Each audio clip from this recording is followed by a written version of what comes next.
Well, that group stage took forever, and only 16 of the 48 teams have been eliminated. It's crazy. Guys, thanks for joining me for this one, and I will have the results for my fight with the supercomputer at the end of the video where I predicted the group stage versus the supercomputer. Who won? You'll have to wait and see. But guys, given the size of this tournament, the fact that we don't know third place placements until the groups are all but wrapped up pretty much, and that there is no break between the end of the group stage and the start of the round of 32, that makes this a bit of a video production quagmire. So I'm going to film these matchups as they are confirmed in order to ensure that we get this video out before the round of 32 begins. That's also why the group stage predictions results will be at the end of the video. But yeah, you'll see plenty of wardrobe changes as this is filmed across a few different days. Okay, there's a lot to get through, so I'm going to try to be as concise as possible. So let's go.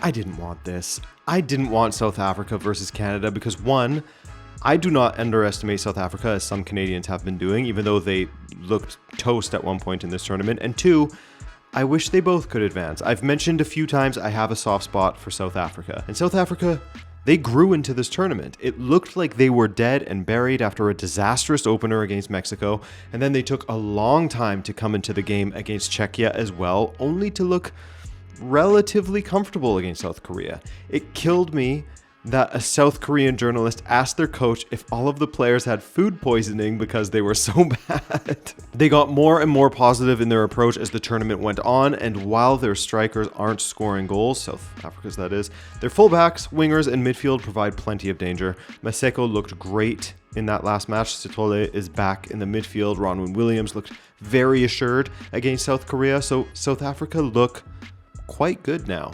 Canada didn't look stupendous against Switzerland, though there are reasons for that. One, their entire midfield, central midfield, was changed after the injuries of varying degrees to Eustáquio and Ismail Kone. That, and Switzerland is a great team, often a dark horse pick, fully capable of taking out the big dogs in this sport. I think we will finally see Promise David given the start, perhaps a David and David tandem in the attack, and Eustáquio from the start as well. Alphonso Davies at some point. It should be really close. A really close match where Canada will press South Africa high but will be weak to South Africa playing long balls to their attackers. If this one is settled in 90 minutes, it will be by just a goal. And I think, I'm not confident, but I think Canada is capable of doing just that, just beating them by one goal. Brazil versus Japan is a matchup that people had been eyeing as soon as the draw was made, right? Brazil are a tough team to get a read on, as they are looking good in the attack now with Vinicius Jr. in team carrying form at the moment. Cunha has looked sharp, Bruno Guimarães has put some good shifts in and is contributing to the attack as well. Where I worry about Brazil is at the base of their midfield and in the fullback positions.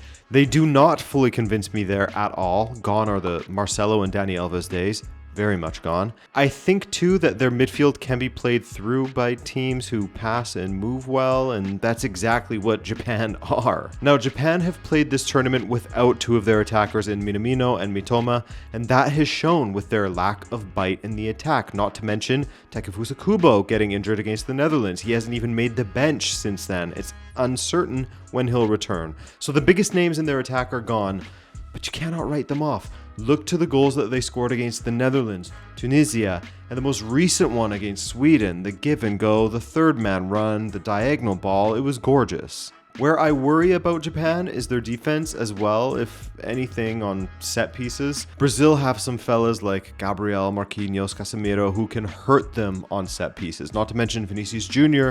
will be a big problem.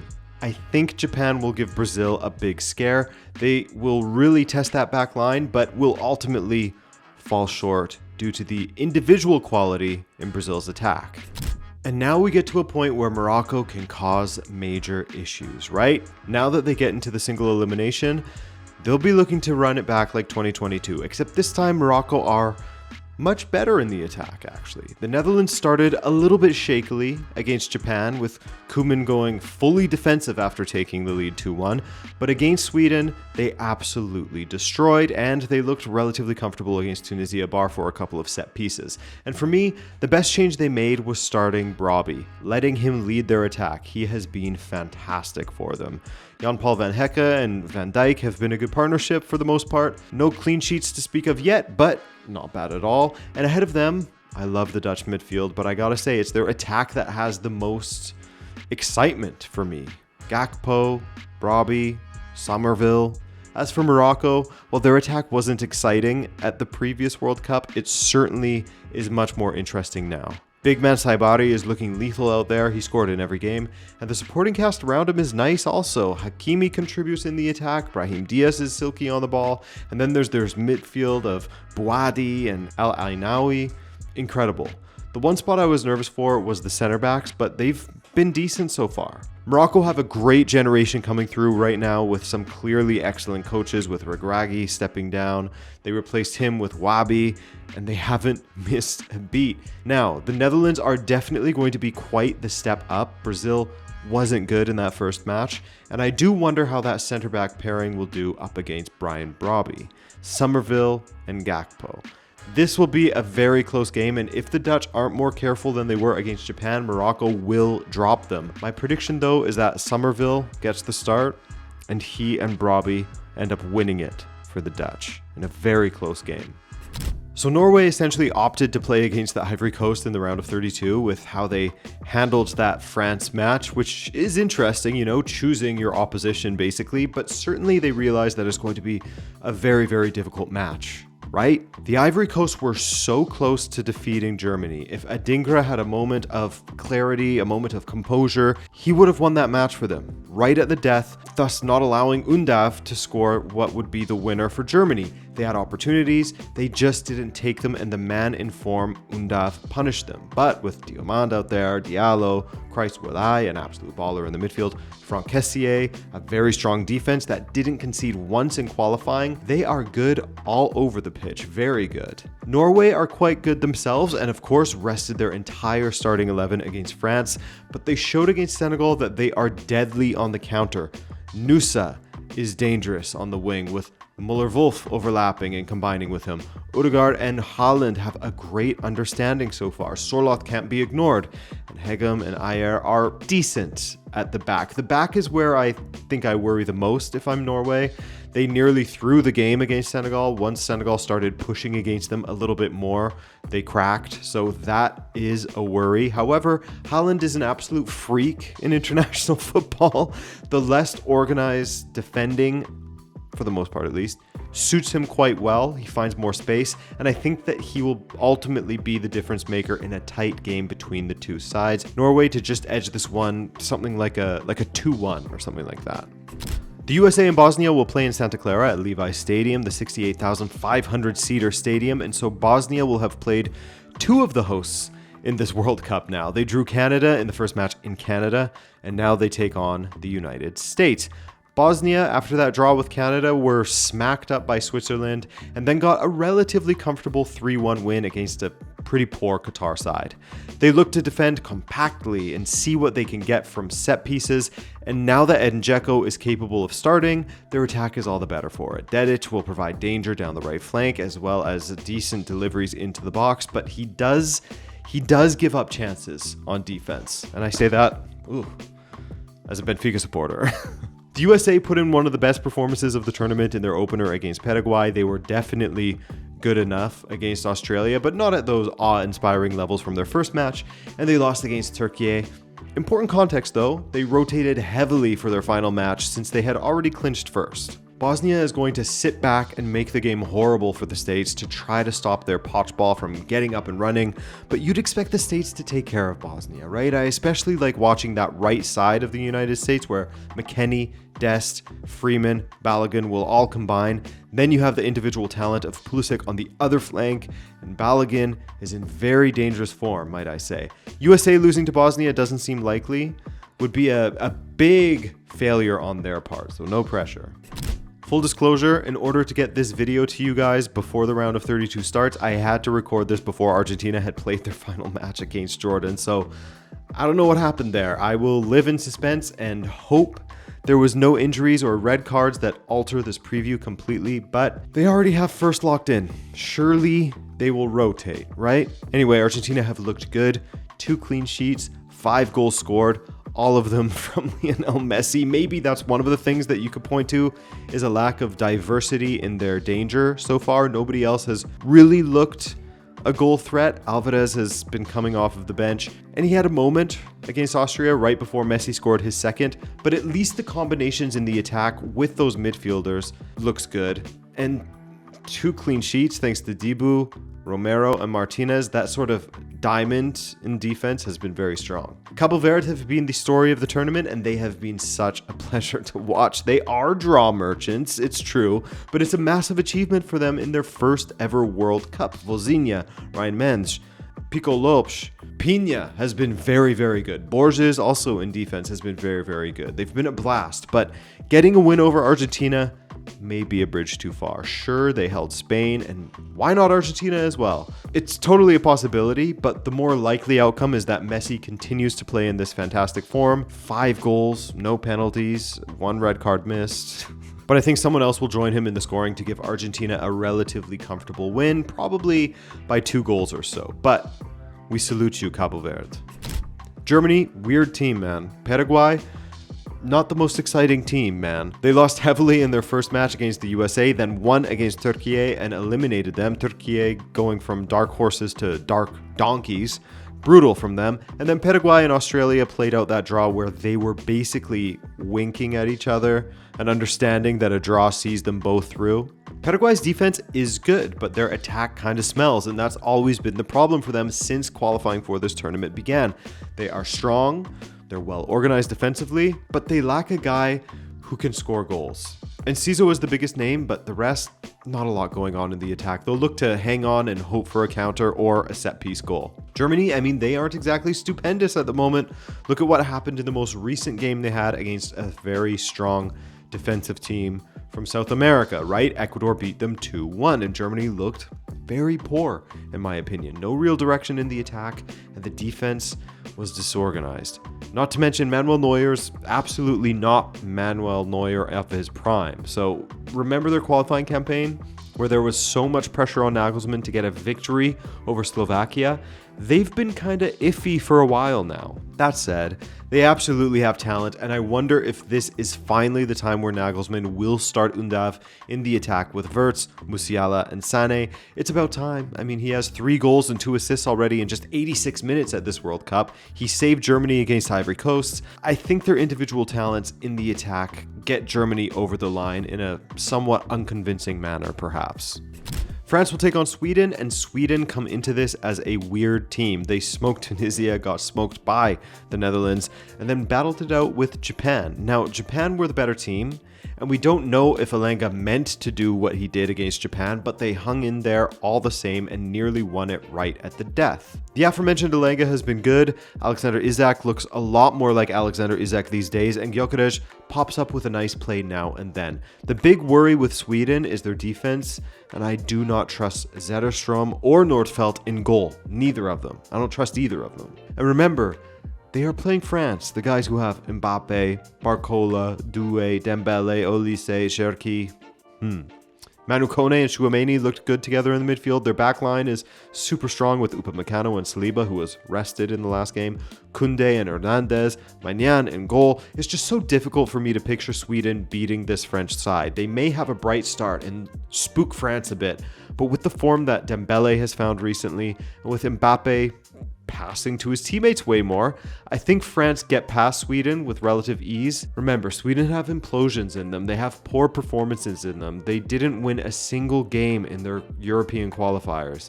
I think France win this game with a couple of goals margin. Belgium versus Senegal is a really tough one to make out. Belgium took a long time to come alive in this tournament, finally doing so against the lowest rated team in the tournament, New Zealand. While Senegal, you could say the same in a way, started slow with the 3-1 loss to France, a contender, Then a 3-2 loss to Norway, a very good team, where they looked vastly improved and nearly snatched a draw. Then, of course, absolutely smashing Iraq. Egypt and Iran both tested Belgium's backline, and I think that it creaks a little bit. Meanwhile, their attack has looked better.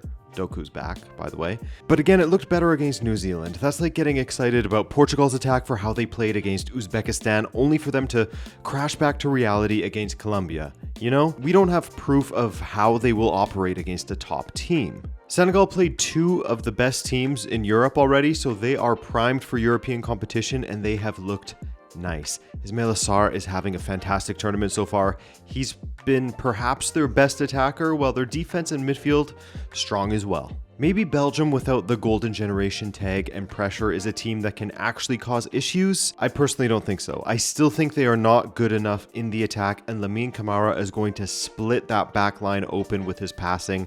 Senegal to win. Speaking of Portugal, they have looked absolutely horrible in 2 of 3 matches in this tournament. They were exposed by a low block against DR Congo. Uzbekistan defended naively and were punished, so they played well there. And then Portugal tried playing defensively, I think, against Colombia and looked poor as well. Honestly, Martinez has me begging for Fernando Santos. I have Fernando Santos nostalgia. Croatia are doing their thing, the thing they always do. You know, they may not look convincing at first, but if you let them gain momentum in this tournament, you've seen what they can do. Lost to England, not good, but they also showed ability even in that match. They have a mix of young and old. Baturina, the baller, Petar Sucic, my watch out for him call at the beginning of the season, but also Luka Modric, Perisic, still killing it. Ageless wonders. Now, Croatia, I fully trust to get the job done in these tournaments, to frustrate teams when they have to get a clutch goal when they have to really show their quality when their backs are against the wall. Portugal, unfortunately, just haven't had it in the tournaments for a while now. It's sad to watch. Low blocks, they are a problem for them. Playing on the back foot, not good at doing that. Defense isn't good enough, unfortunately. However, Portugal do have an incredible record against Croatia, and given Croatia don't sit back too much, I have some belief that Portugal could pull this off. And with the way the 2 teams have played, I'd even call it an upset if Portugal were to win. They haven't had very different opponents. Panama is actually better than Uzbekistan. Croatia's matches were probably more difficult. Portugal has an excellent record against Croatia, but I think Croatia does it. Ooh, am I jinxing? You'll never know. The hosts, Mexico taking on Ecuador. Genuinely a difficult one to call. Both teams have excellent defensive records. Mexico's has improved greatly under Javier Aguirre, while Beche has had Ecuador playing well defensively since he took over, but they were decent before that as well. We know the record in qualifying, fantastic. While goals were a big issue for them as they averaged less than a goal per game. In this tournament, they lost to Ivory Coast, drew Curacao, and beat Germany 2-1. They found the goals against the Germans, of all teams. Mexico, on the other hand, well, 3 matches played, 3 matches won, 6 goals scored, 0 conceded. Wow. They have really made the most of their home advantage, but this has been building under Aguirre, winning the Gold Cup and the CONCACAF Nations League. They've been building to this moment at the tournament, and now they get to conquer El Quinto Partido. Well, they will get to. I think that Mexico's defense is strong enough to contain Ecuador, and while they will struggle to score against that tough back line, they will find a way through eventually. Mexico to advance for me. England versus DR Congo. Do not sleep on DR Congo, okay? England have struggled against a team that sat back before. They struggled against Ghana in the group stage. Look at what DR Congo did to Portugal. Mind you, England's attack is a bit more dynamic than Portugal. Sure, it can have off days as well, but they have more players that can unlock defenses and more threats from set pieces, as they also have the set piece king himself, Declan Rice, whipping them in. He was rested for their final group stage match. DR Congo, what they did against Portugal, of which I just mentioned, is the feather in their cap coming into this. If they are patient, if they defend well enough, and if they choose their moments, they could get a result against England. They lost to Colombia, tied Portugal, and beat Uzbekistan. They are going to make this a horrible match to play for England, but I do feel that England are the stronger side, and that this is where Tuchel begins to shine. You know, he will not lose knockout matches easily, and with a player quality advantage, England should make it through relatively comfortably, and not comfortable as far as like a lopsided scoreline, but just across the balance of play. Colombia and Ghana. Speaking of Ghana, who we just mentioned a couple of times, how about that win they got against Panama, hey? That late goal. Panama, with a striker who can score goals, they could have advanced in this tournament. But anyway, they were decent against Croatia as well for stretches, but Ghana beat them. They held England, and they lost narrowly to Croatia. So this is not a team that you can just roll over. They defend well, and with Semenyo on the wing, Jurenki attacking through the midfield at times as he would arrive late. They even have Iñaki Williams there still. Sanaya and Mensah have been great in defense as well. This is a strong side. Also, prior to the Croatia match, Asare was good in goal as well. But if I had to point to a weakness, I do think it is their attack. Ghana are still starting Jordan Ayew in 2026. He was good in qualifying, but that was against Central African Republic, Chad, Madagascar. Not the same as this. Colombia started their World Cup well against Uzbekistan, then beat DR Congo, then should have beat Portugal as well, if not for Diogo Costa, as well as Davinson Sanchez, forgetting to trim his toenails and getting his goal disallowed because of it. The tightest of offside calls surely looked onside from the naked eye. But Luis Diaz, James Rodriguez, Daniel Munoz, Santi Arias overlapping on the wing. Colombia look great going forward. They really do. And I think their attack will ultimately crack through Ghana. Defense wins championships, yes, but you can't ignore the goals completely. So Colombia through, in my opinion. Australia and Egypt it's a tight one. Egypt has been quite good at this tournament, getting their first ever World Cup win at this tournament, and then, of course, for the first time ever, making it out into the knockout stages. Australia have been here before. Just in the last World Cup, they gave us that great round of 16 match against Argentina. Australia opened the tournament with a 2-0 win over Turkey, and funnily enough, most people had Australia finishing last. I believe I had them in third, I believe. We'll see soon. They lost to the USA, and their match against Paraguay was nothing to write home about. Both needed just a point to advance, and you know what happened. Iran Kunde is great in transition. He's been fun to watch. Harry Sutar has been strong in defense. There's Irvine in the midfield, of course. They are absolutely a transition team, so if Egypt give them the ball, they will struggle to break them down. They don't want that much possession. Egypt, like I said, have looked much better. Salah leaving with some ice on the leg wasn't a great sight against Iran, but they have other attackers like Zico, who has been a great watch. Goal and an assist against New Zealand. Imam Ashur is a guy I enjoy watching. He scored a great goal against Belgium as well. The thing that worries me about Australia is where do the goals come from besides Iran Kunde and Inshallah on the counter? That's what holds me back. And I don't see that same issue with Egypt, so I have Egypt going through. Spain, have they truly arrived at this World Cup? They're taking on Austria, who played out a thrilling match against Algeria, went from the disgrace of Kansas City to Algeria saving Iran, to Iran back eliminated again when Austria leveled at 3-3. Austria were out for a second, then they were back in at Iran's expense. Whew. Anyway, Austria were just fine in this tournament. Beat Jordan, lost to Argentina, drew Algeria. Lamer played as a winger. Let's go. Sabitzer played all right this tournament. Schmid had a good game, but none of that matters because I cannot trust this back line at all. They conceded 6 goals in 3 matches, and if you are Spain, you are looking at them with hungry eyes. They have an ancient David Alaba back there. Well, not ancient, but kind of has been hampered by injuries.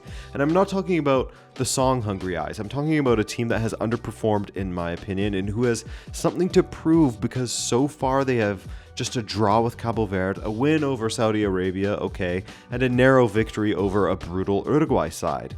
Spain have talent. Some of it, unfortunately, is just returning from injury and isn't quite in form yet. Williams, Yamal, etc. So I think they find it against Austria, form that is, and they go through. And so the final team to book their place alongside Austria, Algeria, put on a show after they had passed the ball around for 30 minutes at the end of the game.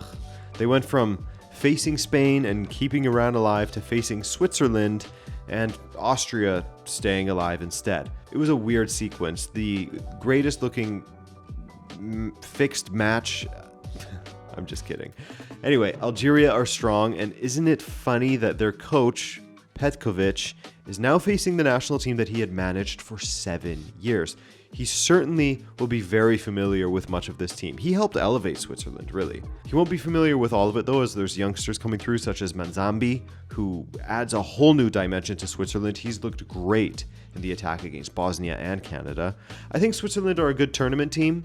I do not underestimate Algeria. Riyad Mahrez has found his form, and Aouar is such a classy player that never popped at AS Roma, which is a shame. I had high hopes for him in Serie A. Now he's off in Saudi Arabia. Anyway, all this to say, Algeria is good, and I hope they beat Switzerland, but I don't think they will, unfortunately. So I have the Swiss going through, Xhaka leading them through. Would love that Petkovic Algeria masterclass, though. Okay, so as you were wondering, how did I do against the supercomputer for the group stage? Oh God. We'll run through it quickly. In Group A, I got Mexico correct. He got Mexico correct and South Korea correct. So 2-1 computer. Group B, I got everything correct. The computer also got everything correct. So 6-5. Group C, I got 2 correct and the computer, all of them. I had Scotland and Morocco switched. Man, you switch one up, you lose 2. 10-7 for the computer. Yikes. Group D, I got 1, the USA, and the computer got 2, the USA and Paraguay. 12-8. This is bad. Group E, I got 2, the computer got all 4 correct. 16-10. Just end it now, but I'll keep going. I'm not a coward. Group F, I didn't get a single one. The computer nailed it again, so 20-10. Let the humiliation continue. Group G, I got the top and bottom correct, but swapped the middle two. The computer, all correct again, 24-12. This is a slaughter. Group H, surely not computer. We guessed the same, so we both got 2, 26-14. Group I, we guessed the same again. We got them all correct, so 30-18. Group J, I got the top and bottom. The computer got 100% again, so 34-20. Group K, do I pull one back here? I got 2. I got Portugal in second correct. I know my team. Meanwhile, the computer got it 100% correct. Get this dude out of here. What a nerd. Computer is at 38. I'm at 22. And finally, Group K, we both got it 100% correct. So the final score is Adrian 26, computer 42. The supercomputer predicted 42 team places out of 48 team places correctly. That's pretty insane, I gotta say. I gotta give it up. Now, I didn't have supercomputer access for this round. Maybe later in the tournament we will bust it out again. Okay, guys? Thank you so much for watching this long video. I appreciate you as always, and I'll see you for the World Cup daily recap tomorrow. It's back. Later.